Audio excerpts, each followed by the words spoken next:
Clay, the vulnerability as I see it for Biden, the Democrats, they're going to say, oh, but look what Trump spent. Look at the debt that grew for multiple presidents before us. It's not fair to put this all on us. There is some truth to that because we live in reality, right? We are dealing in the world of reality. There is some truth to that statement, but there would always be truth to that statement with a president, right? There's a national debt. You're inheriting it. You're dealing with it. The part that I think everyone needs to understand is what you just got into a second ago with the $1.9 trillion spending package, totally party line Democrat at the start of Biden's presidency, and now the Inflation Reduction Act that's actually going to make inflation worse. All of the responses, all the things Democrats want to do will make inflation worse. That's the part of it. So they've made it worse. They can argue about how much of it is their fault, but the reason why they need to lose power in elected office is because all of their impulses in response to the numbers you're putting out, everything is, I got an idea. Let's spend more money. They're out of their minds. This is the only thing. Oh, and tax you more. That's their view of how to deal with inflation. Spend even more money and then try to squeeze small businesses in particular for more tax dollars.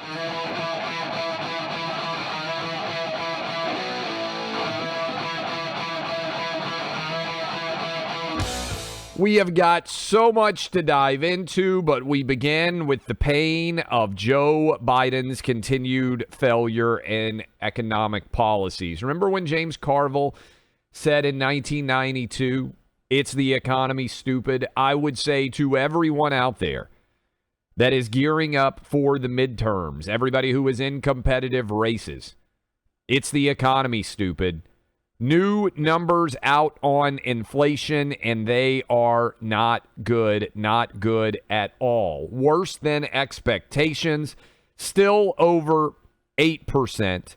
Stock market has responded in an awful way. The Dow down, as we begin the show, around 650 points. S&P 500 down over 2%. These are massive drops. The expectation was inflation was not going to continue to be the boogeyman. Economists bought into some of the lies being peddled by Joe Biden. A lot of you did not, because you see the impact of inflation every day in your real world.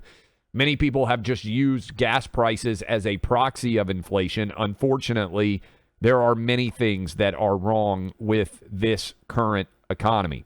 From the House GOP account, gas utilities up 33%. Electricity up just shy of 16%. Food at home up 13.5%. Transportation costs up 11.3%. New cars up 10%. Food away from home up 8%. Used cars up big. Your cost of your rent, your shelter up massively. Buck, this is not going away. And as if to prove that he is the most tone-deaf and awful president of any of our lives, you can't even make this up. Today at 3 o'clock Eastern, Joe Biden has scheduled a celebration for the Inflation Reduction Act. I say that sarcastically because that, unfortunately, is the name of the massive federal spending bill, which every independent economic analyst says will either do nothing to inflation or actually make it worse. And here we are still sitting at 40-year worst average inflation, and it's not getting any better. And, Buck, I think it's fair to say that October, the last number that we will see before the midterms, is still going to be around 8%. 40-year inflation highs are not going away. They aren't declining rapidly. The Fed is going to have to raise interest rates probably at least another 3/4 points, maybe multiple times before the end of the year. This Biden inflation albatross is going to be longer lasting. Remember all the lies they sold, that it was going to be transitory, that it wasn't going to be very sustainable, that it was Putin's gas hike, all these different things, Putin's inflation hike. That's not true. Biden's been a disaster on the economy, and today we got unfortunate news that it's not getting better anytime soon. Everybody's also seeing that the Fed which is supposed to be a non-political, apolitical instrument of monetary policy, of course it's political. I mean, think about all the government institutions that we have been told in recent years. It's just the experts doing the right stuff, doing what the expertise guides them toward. CDC, that's a joke. FBI, not looking so good. EPA, a bunch of leftist lunatics. I know the Fed is something that people think of as a bunch of nerds sitting around with calculators deciding what the rate of inflation should be. But obviously, Clay, they're making political calculations right now based upon whether or not they're going to let the economy do what it clearly wants to do, which is recede, as in a recession, as in slowing down the velocity of the money that has been splashing all over the country and all over the world. They don't want to do it. Nobody wants to be the one right now to pull off the Band-Aid. We've all been there, right? We all know you got that scrape on the knee and looks kind of gross under there, and you go, I'm just going to peel just a little bit. It's a good analogy. Jerome Powell needs to rip that thing off. He needs to rip that Band-Aid off, and it's going to suck. And that's the part of it that slows it down or that's the part of it that makes them slow it down in this way, where we're just going little bit by little bit. We all know what has to happen here. We spent, as a country, trillions of dollars because of COVID lockdowns. We're $31 trillion soon in debt. People are raising the alarms about this. Remember the Tea Party, Clay? We should go back and check. What was the national debt when the Tea Party was freaking trillion. Out? 10 trillion. 10 trillion. Now it's 30 trillion. We're at 30 trillion right now. We're going to be at 31 trillion real soon. And is it a surprise to anybody that it turns out you can't just tell people, stay home, we'll send you a check in the mail. Everybody gets checks. We basically tried not only modern monetary theory, but universal basic income. And we saw, sure enough, it is a massive failure from the perspective of a healthy economy. So right now we're in this position where Democrats, Jerome Powell, obviously, and the Democrats more generally are looking at this and they're just saying, we're going to do it little piece by piece and hope that people don't even realize that the frog is boiling in the pot. They're going to turn it up degree by degree. Here's a couple of other points that are out there that I think are worth making. This is from the Washington Post, so it's not some right-wing rag that's sharing this. Food at home up 13.5% in the past year, according to the Washington Post, the largest increase since 1979. Rent is up 6.7% in the past year, the largest increase since 1986. Electricity is up 15.8%, the largest increase since 1981. And health insurance costs are up 24.3%, the largest ever on record. So if you're out there and Democrats are trying to sell, well, gas prices have declined 14 weeks in a row. First of all, they're still really high. But all of these other things are actually increasing at massive rates such that we're still running at over 8% inflation. And one more thing, Buck, that I think is key here. We've also got a situation which is not getting enough attention, which is that everybody out there right now is dealing with real costs. And what I mean by real cost, real wages have fallen every month since Joe Biden passed his $1.9 trillion stimulus package, which really put inflation on steroids here. And that means that everybody out there is actually working for less money because your wages are increasing at a slower rate than the cost of everything that you have to pay for. And here's where I think we have to hammer home why the political vulnerability of the Democrats should be extreme on this issue. I mean, it should be very apparent to everybody. The things, because we all know what their game is right now. One, it's been bad for a while, so maybe people are getting used to high inflation. This has been my concern for the last 6 months on inflation, or certainly since May, June period, is that eventually people go, well, I guess inflation is just the way it is. It's lingering at a very high level. This is a worse than expected report, which is always so interesting. Notice that they expected it to be better, the economist said, but it wasn't.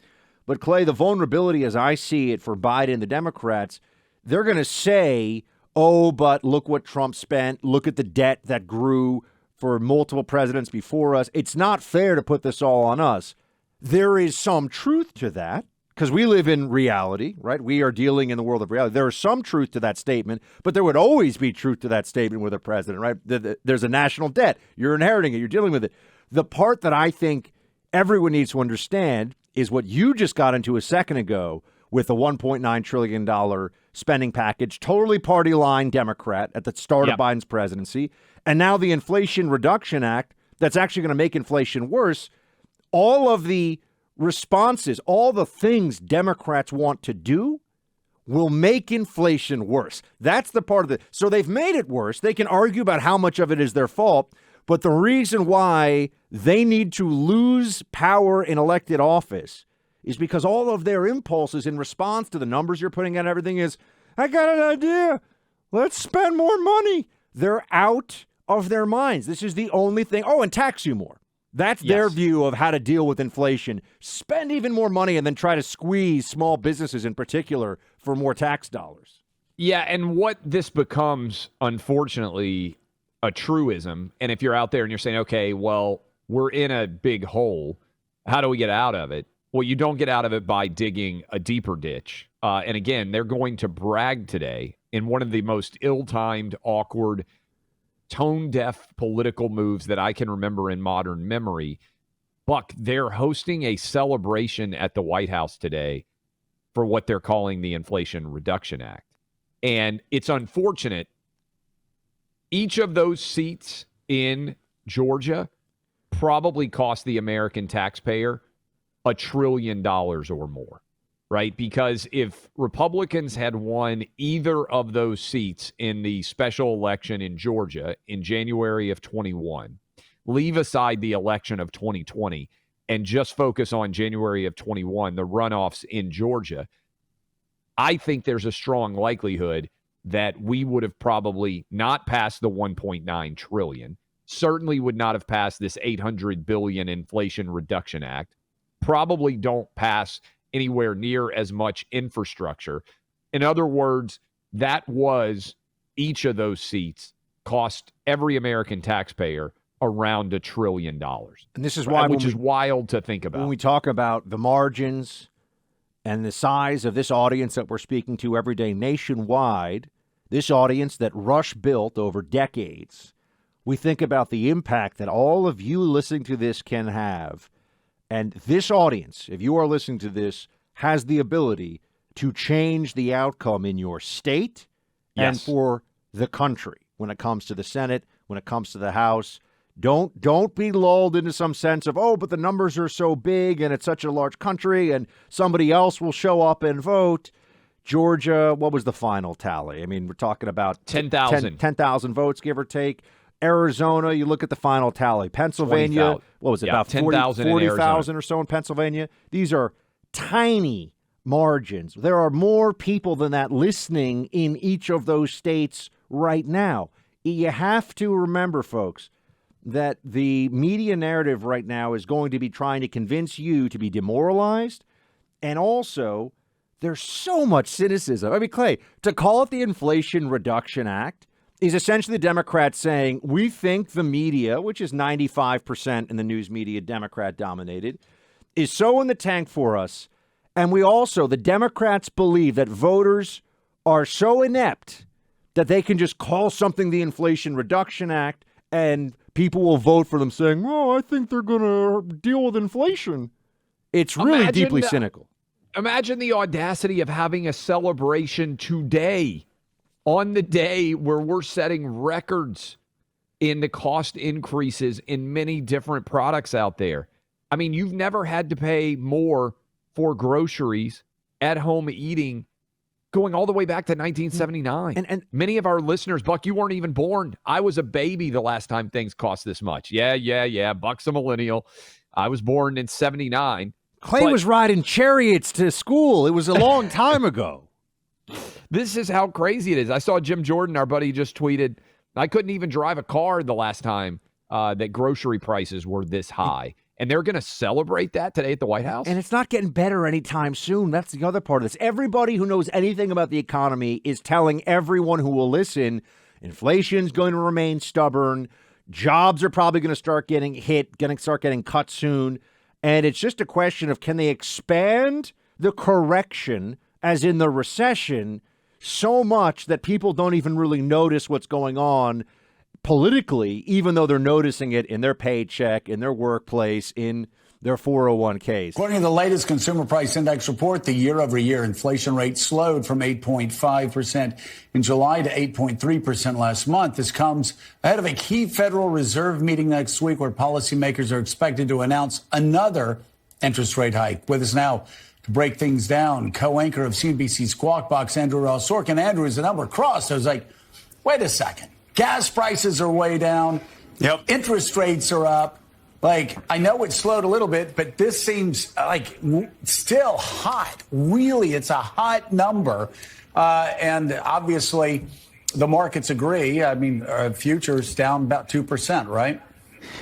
Joe, if you are the White House this morning, if you're the Federal Reserve this morning, if you're an American this morning, these are not good numbers at all. No. You are looking at the stock market down over 500 points on the Dow right now. So we are looking at a little over 2% down. And what's so interesting is you just said it. You know, everybody goes to the gas pump, you see the signs, and those signs were for inflation. I mean, that was actually a billboard for inflation for a very long time, but those prices are now down about 26%. But there's almost a silent inflation going on, or at least one that's not as visible to folks, which is to say that what we actually saw was that inflation has continued, or at least persisted, if you will. In large part, we're seeing it somewhat in food, but you're definitely seeing it in healthcare, and you're seeing it in shelter.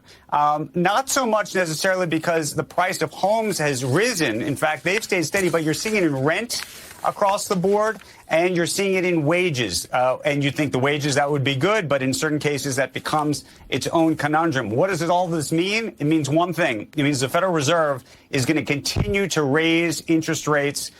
Before today, there was an expectation maybe of 50 basis points or maybe 75. Now I think it's almost baked in the cake. It's got to be 75 basis points, maybe even 100 basis points. And that's why you're seeing the stock market falling, because the only instrument the Fed really has is to make things more expensive. And the hope is that if you make it more expensive, maybe you can tamp down inflation. It's clear even to regime media, which Joe Scarborough for this White House certainly qualifies as, not good numbers today, folks. I mean, the fact, as Clay pointed out, that they're holding we're bringing down inflation with the Inflation Reduction Act party at 3:00 just seems, again, this Biden administration, because they have this advantage of all the megawatts brought together by the Democrat corporate media.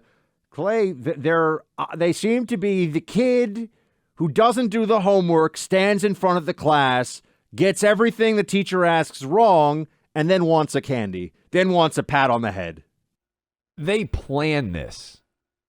I think when they planned it, they thought that the number would be lower than it is so that they could take a victory lap. Instead, it's still at 8.3%. We ran you through so many of the new highs being set. And now they can't cancel it because they'll look ridiculous. But this is just a sign of how incompetent they are, that they would be planning an inflation reduction party with the rate of inflation in this country right now at 8.3% and with the number unlikely to get much better in October. And remember, this is with them benefiting by gas prices coming down from $5 a gallon to $3.75 or whatever it is, which is a tangible way for many people to pay attention to it, but just a small part of the overall inflation number. This is disastrous.